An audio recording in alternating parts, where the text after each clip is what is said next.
So this is a Honda Motocompo. They made about 53,000 of these between 1981 and 1983, and it's what's often referred to as a trunk bike. It's a 49cc air-cooled single-cylinder two-stroke.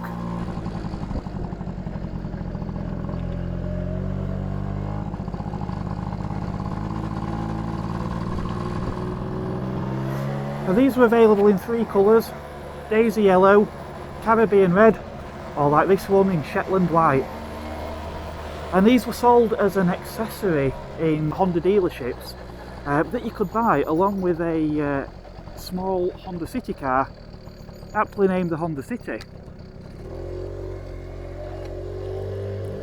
Now, these little motorcycles have actually become quite collectible these days, and they've got quite a cult following. In fact, in a Japanese anime series, You're Under Arrest, Natsumi Sugimoto was a female police officer who often rode a Motocompo just like this one, which was often carried around in the back of her partner's Honda Today city car.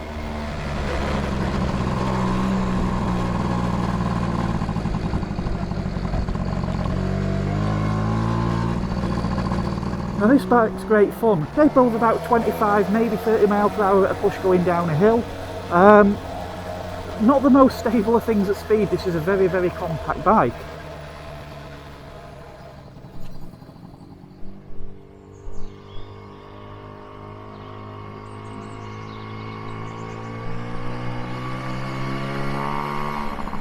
Now Richard acquired this bike and then wanted the car to match, but as I say, these weren't all that common here in the UK. In fact, the Honda City, which this bike fits in the back of, was actually named the Jazz in Europe and many Asian markets, as Opel actually already had the trademark for the City name.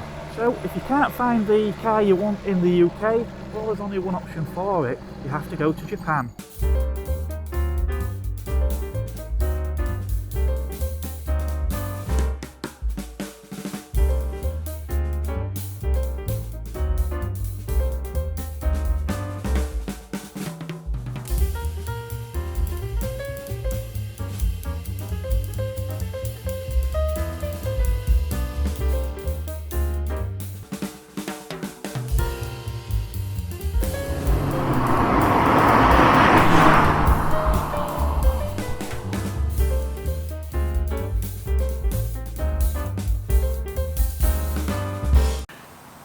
Well, the Japanese have long been masters of design when it comes to putting the best things into small packages, such as the Motocompo trunk motorcycle here. All this folds down, the handlebars, the seat all drop into here, and that then fits neatly in the back of this small car. The car itself, again, is a master of small design. This vehicle is actually 171mm shorter than the first generation of Honda Civic, but it's not K-car compliant. It's just a little bit too big and heavy to fit into the K-car regulations in Japan. So the car launched in 1981 and was produced until 1986. This particular one being quite a late car from 1985. In Japan, the car actually had quite an interesting TV advert that used British ska group Madness, which I thought was quite interesting. Although it must be said, it was no stranger than the ads that were played in parts of Europe for the equivalent Jazz model. So depending on the particular version, the cars weighed anywhere from a little over 600 kilos to around 800 kilos. At 3.4 metres long, the car isn't especially large, but with its tall boy design it can comfortably accommodate 4 adults in reasonable comfort. Now, being a Honda, attention to detail is always important, and what I really like on this car is how the letter H on this centre hubcap here lines up perfectly with the valve stem. It's very Honda. Now, depending which market you were in, there were different versions of this car available, from some normally aspirated cars through to the Turbo one, the Turbo 2 like this car with its wider body, and there was also a Pininfarina Cabriolet version which also had the wider body and the deeper front bumper. Some of the real interesting stuff with these cars though is what's under the bonnet. Soichiro Honda was very well known for his engines. Initially it was engines for bicycles. By the middle of the 20th century though, Honda had become quite a large concern, and he was always pushing boundaries even with his cars. Emissions were getting more stringent, especially in the US, which was always an important market for the Japanese, and they spent plenty of time in the labs perfecting the technology. Now, one of the things that Honda did come up with was CVCC, that's compound vortex controlled combustion. Now, I'm certainly no boffin when it comes to engines, but the way I understand it, the system actually had a secondary inlet valve that was a bit smaller, allowing a richer mix into a smaller chamber around the spark. That allowed that to ignite easier, and then a leaner mix that came into the main chamber could be easier ignited, and that actually made the car far more efficient. Now, this is the ER14 1231cc inline 4 engine, and in this particular configuration was only used in the Honda City. So something quite interesting on this one, obviously, as I say, this one is the later Turbo 2, so there was a turbo without an intercooler that produced around 99 horsepower, I believe, and I think these were closer to 110 horsepower thanks to this intercooler. Something else interesting we've got on here, we've got turbo on the rocker cover, and we've also got COMBAX. Now, COMBAX, I understand, actually is an acronym of Compact Blazing Combustion Axiom. I can't tell you what it means, but apparently that's what it stands for. Obviously, in this hottest, guys, the car produced 110 horsepower at 5,500 RPM and 160 Newton meters of torque at 3,000 RPM, which was pretty substantial for a car of this size in the 1980s. So in some guises the cars were carburetted, but in the turbo cars they all had fuel injection, which again was only just sort of starting to gain popularity in the 1980s. It's at this point I feel it's relevant to mention Soichiro Honda's son, Hirotoshi Honda. Now, Hirotoshi, like his father, had a love of cars, and in the 1960s he actually built his own race car in a workshop at his father's house. In 1973, Hirotoshi actually went on to co-found Mugen, which is a tuning arm of Honda and also known for their connections to motorsport. It was thanks to Hirotoshi that this car got a turbocharger, and it was actually the first Honda road car to have a turbo. In the same period, they did actually dabble with turbochargers in the Grand Prix cars and on motorcycles, but turbocharging weren't really something that stuck with Honda and weren't actually used again for quite a number of years. So I think at this point it's fitting to actually introduce you to Richard, who's brought this car and bike along today. Richard, if you'd like to join me. Hi Richard, nice to see you. Hi Mark. Right, so you brought me this fantastic Motocompo out today, which I've been enjoying. Now this actually folds up and it fits in the back of the car, doesn't it? That's correct, yeah. Now there's a bit of a knack to doing this, isn't there? Would you mind showing me how this all works? I'll give it a go for you. So to fold it up, what we do is fold the mirror down, take the dashboard off, and then we lower the seat, fold in the first handlebar, and then the second one goes in like that, and then open this back up, that in there like that, lock that in position with the key, and lastly fold the foot pegs up, and then it's ready to be transported in the car. Right Richard, so there's a particular way of doing this, isn't there? Now, naturally your hand, I found, wanted to go to the back of the bike where the light is, because there's a little cut out, but there's actually like a little knurled bit under there, and what I really like is a sticker that actually says untouchable, which I found quite amusing. But there's actually some lifting points, isn't there, around the sides of the bike? Yeah, there and there. And it's about 45 kilos, I understand. I think so, yeah. Give or take. It's quite heavy when you're lifting it in and out because you've got to reach in. Yeah. So you've got to do it in one movement.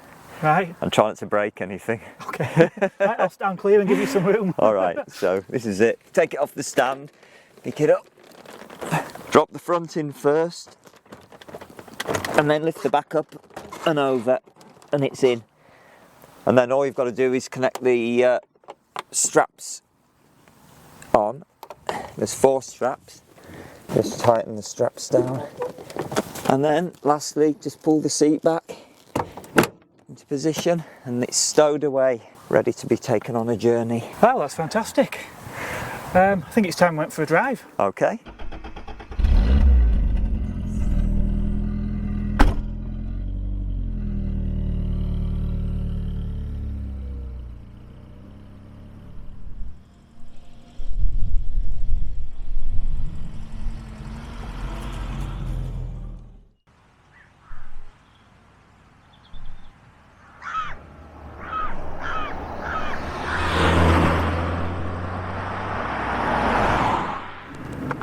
So we're off, and one thing I am actually thankful for, Richard, is that we've got air conditioning. It's unheard of an 80s city car I know, well, with air conditioning. that's Japan for you, you see. They think of everything. Clearly. But I think it's essential in the climate over there for all their JDM cars have aircon. Yeah, Japan actually has quite a varied climate though, doesn't it? Because, I mean, the northern parts, they go skiing and the such like, don't they? That's correct, yeah. I mean, on Hokkaido, which is the North Island, I believe it gets down to possibly minus 15 degrees C in the winter time. Right. Which brings us on, that's actually, this car did come from the north, didn't it? But if we go back first to the Motocompo, so you acquired that first?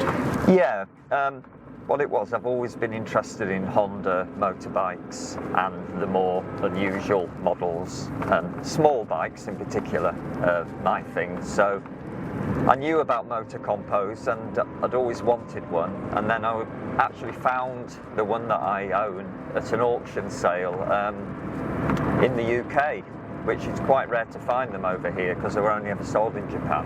Right. So I bought the bike at auction. I had to pay a bit more than I wanted, but values are, you know, going up all the time on these small bikes. Yeah.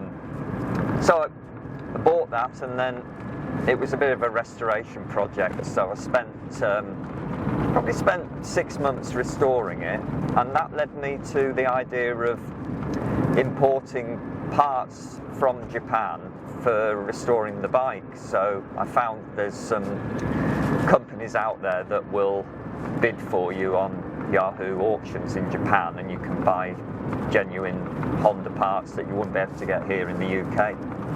So that's what happened, and I was able to restore the bike, and that led me on to thinking about the car then, because obviously I needed somewhere to put the bike, and the car was designed to carry the bike, so that was the next step of the journey, really. Yeah, so obviously you settled on this particular vehicle. Initially you had some photographs sent over, didn't you, of the car? Yeah, I mean, I couldn't find one in the UK for sale. I always knew I was going to buy one in Japan, but I had the idea of wanting to buy privately to meet the owner. It was more of a journey for me, not just to own the car, but the whole experience of buying from Japan. And so I set about this idea of trying to locate one for sale myself rather than using a third-party company.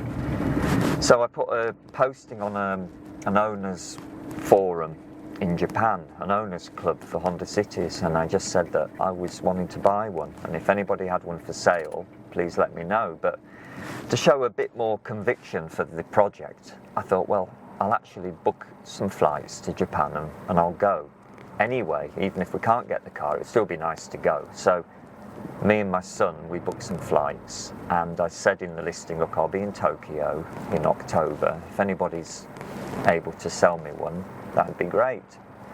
And the weeks passed by and I didn't have any response, and I was getting a bit despondent over it. And then it got to a couple of weeks before we were due to fly, and then I had a reply through this owners club, and a member of the club had got one right up in the north of Japan, where we said it gets really cold in the winter time, and it had been off the road for nearly 20 years, and he was willing to sell it to me.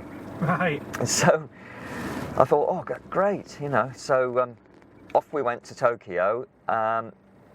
All I had at that point was some photographs. He did send me some photos of the car. It had been covered up under a tarpaulin, and like I said, it had been off the road for many, many years. So I didn't have much to go on, and it was too far from Tokyo to view the car, so I was unable to view it. But Mr. Yamazaki, who was the owner, he flew down to Tokyo to meet me, and we had a meeting. And that's basically where the purchase took place. Okay. So, obviously, you returned to the UK, and Yamazaki-san had the vehicle sent to a specialist, didn't he? That's right, yeah.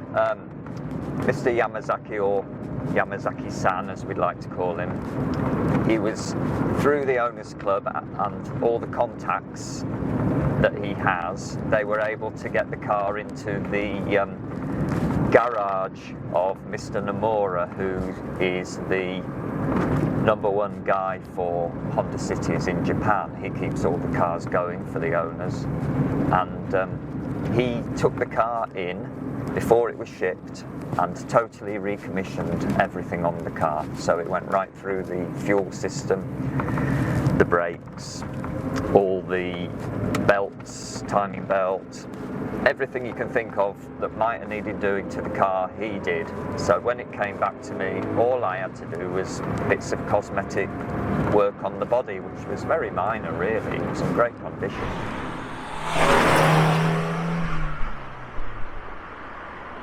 Just going back to the car a moment, it's really nippy, isn't it? Well, what I find often with turbo cars is you get the torque lower down, but sometimes higher up the rev range they can run out of steam a little bit.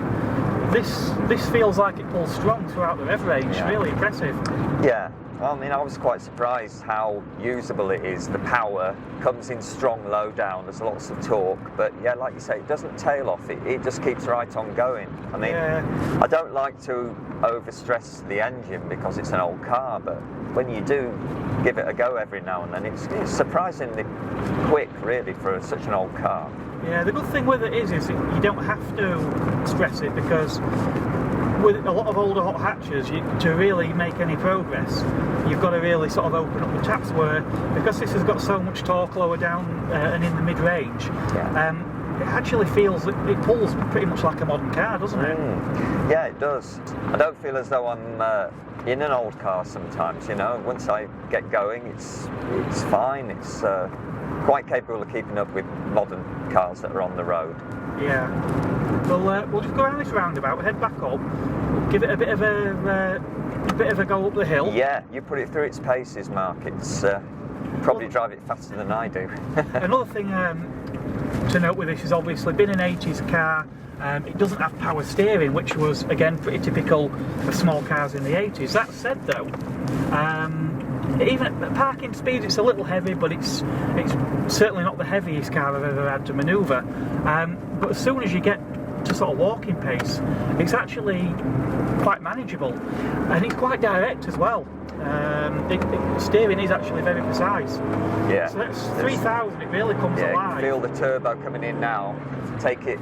Well, to be honest, we're already up to speed limit at sort of 4,000 revs there, but you get the feeling that this car will pull all the way around and probably then some.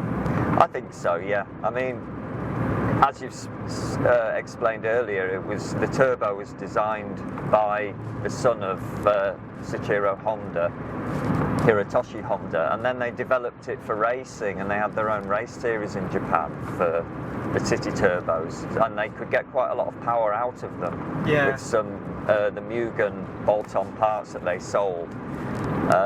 I think they could get them up to around 130 horsepower.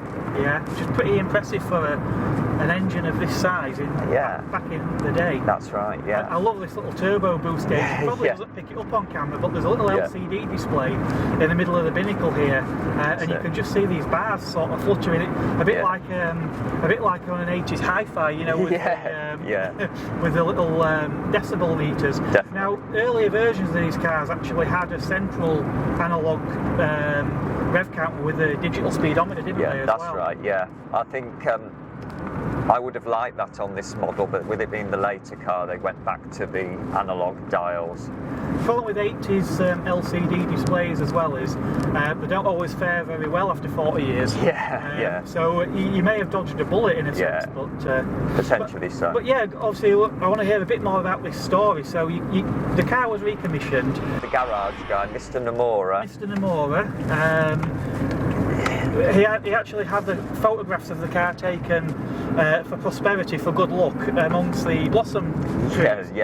Now in Japan, people, it's quite a tourist attraction actually, the blossoms, and I understand they track them first the blossom in the spring in Okinawa, and then obviously it works its way north, and as I say, it is quite it's become a bit of a tourist attraction, hasn't it, the blossom trees? Yeah, it's very important to them. I think it marks the changing of the seasons, and the connection with nature to the Japanese is very important.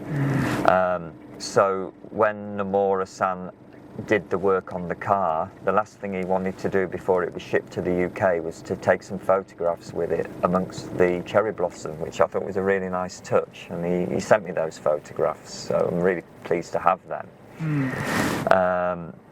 Yeah, I mean, going back to connecting with nature, I know Soichiro Honda didn't like two-stroke engines because of the pollution that they made, and particularly outboard boat engines where the exhaust would bubble through the water and the two-stroke oil in the exhaust would pollute the water. Oh, right. So that's one reason why he went on to four-stroke engines instead of the rather polluting two-stroke engines back in the day. Right.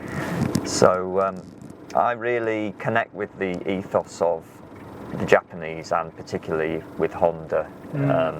It just means everything to me. I totally understand where they're coming from. Yeah, I mean, Honda really did dream the impossible dream, didn't he? I think Honda really did sort of set out to improve upon every area, didn't they? They did. In their engineering. But yeah, I actually read somewhere as well, you know, with the blossom trees, there was one school of thought that suggested that the blossom petals represent the souls of fallen warriors. Oh, well. I don't know how much truth in that, but could well be. It did crop up somewhere. Yes. Of course, you can't believe everything you read online, but but I do like the sound of that. I do too, yeah. I'll be able to quote that in future. So the car eventually arrived in the UK. That's right. How long did it take to... So I went over to Japan in October 2018, and the car arrived in the UK midsummer, I think it was July of 2019. So, but that was after it had been recommissioned, remember. But the actual shipping probably took at least 2 months. It was interesting because I followed the route of the ship. You can track ships and on the internet, and we watched it travelling, and it got into the Suez Canal, and then it was stuck there for quite some time, you know, queuing to get through. And then when it came out in the Mediterranean at the other end of the Suez, I thought, oh, it's nearly home now, you know, it's won't be long now. And we watched it all the way back, and it ended up docking at Grimsby of all places. So me and my son hired a car trailer and went over to Grimsby docks to pick it up, which was quite a memorable day. Yeah, and most people would have took the car home, but you went straight to a show, didn't you? Well, we did, because just so it happens, there's a big car show in Wakefield, the Fleur de Lis Classic Vehicle Gathering, which we really wanted to visit. So that was on the day that I picked the car up, so we didn't even offload it from the trailer. We just went straight to the show. I put the Motocompo in the bag first, and then took it straight to the show with all its shipping tags and labels and scribble all over the screen in crayon. And I've got lots of photographs of that I can share with you. It was a really memorable day. Yeah. I don't know if it's picking up on camera, but there are a few rattles in here, and I just wanted to clarify, the car itself feels really, really solid in the way that only Japanese cars of that era really did. I think the rattles we're hearing are just some trim rattles, aren't there? Yeah, there are one or two annoying rattles in the trim, the headlining rattles, but because it's so old and I can't get parts easily, that I'm just loath to start taking things apart unnecessarily, because, you know, things can break, and then you think, oh, why did I touch it? You know, I should have just left it. And you think most small cars in the 80s rattled even when they were new, didn't they? Well, probably, but I don't think Hondas would have done. think they were maybe a little not to bit the same better. degree. Yeah, like I said, this again, power steering, no power steering, but it's not a handful, is it? This car? No, it's very light. I mean, the car doesn't weigh, but it's only just over 700 kilos, so it's a very light car. It's very nice and airy, and lots of glass, so it doesn't seem like we're in a small car. No, I mean, we're being quite a short wheelbase as well. It turns in quite directly. Yeah. With minimal effort.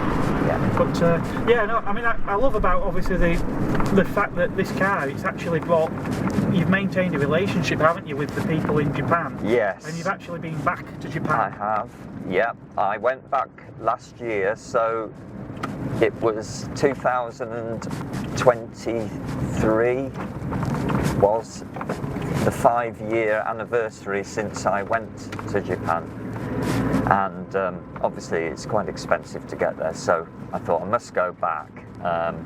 So yes, I went again, and we had a reunion with Mr. Yamazaki and his friends, who are also my friends now. So 4 of us had a drinking party in Tokyo, which was a great experience.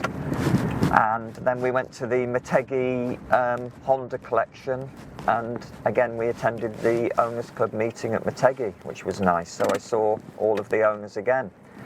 And it would be nice to do it again, which I'm sure I will at some point, but you know, it's quite a big undertaking to travel all that way, so maybe in another year or 2 might go back. I'd like to say a big thank you to Richard, not only for bringing these vehicles out today, but also for taking me to see some of the other vehicles in his collection, which will be the subject of our next video. So if you haven't done so already, make sure you've subscribed and hit the bell notification so that you won't miss that video when it goes live. Can't wait that long? Well, why not consider becoming a channel member? For the cost of a cup of coffee, you can get early access to videos just like this one, as well as some exclusive members-only content. As always, pop your comments down below, and if you have an interesting vehicle that you think would make an excellent subject for a future video, then drop me an email at markonmotoring@yahoo.com. That's all from me. I'll catch you on the next video. Goodbye for now.